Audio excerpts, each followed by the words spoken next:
Ukrainian engineers designed a clever drone launching system disguised as ordinary wooden cabins mounted on the backs of cargo trucks. These mobile containers looked like simple rural sheds, but inside they held reinforced structures, hidden launch platforms, battery charging stations, and remote-controlled roof mechanisms. The design allowed for drones to be launched either vertically or at an angle, depending on their type, while built-in signal shielding helped them avoid early detection by Russian surveillance.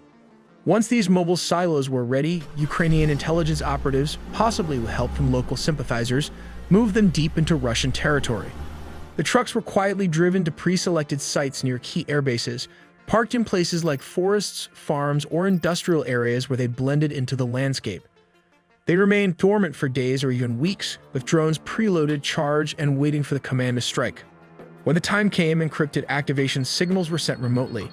The roofs of the containers slid open and the drones lifted off, some vertically, others using ramps or compressed air launch systems for a silent start. Because the launch sites were positioned just a few kilometers around 2 miles from their targets, the drones were able to reach their objectives quickly, leaving little time for Russian defenses to react. Operators guided them in real time using live video feeds, steering the drones with precision toward parked aircraft, fuel depots, and radar installations. Many of the drones carried high-explosive or shape-charged warheads designed to pierce aircraft fuselages or ignite fuel stores. Some exploded on impact, while others used delayed fuses to cause maximum damage after reaching their targets.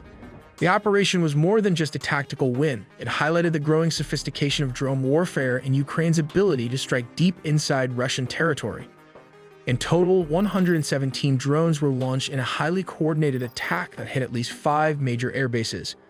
Among the targets were strategic bombers, including aircraft Russia no longer manufactures, making their loss even more significant. These are the area where Ukraine struck 34% of Russia's strategic bomber fleet. Ukraine targeted strategic nuclear bombers at the Belaya Air Base in Siberia. Other key military installations also came under attack, including the Ivanovo Air Base northeast of Moscow and the Dyagilevo Air Base south of the capital.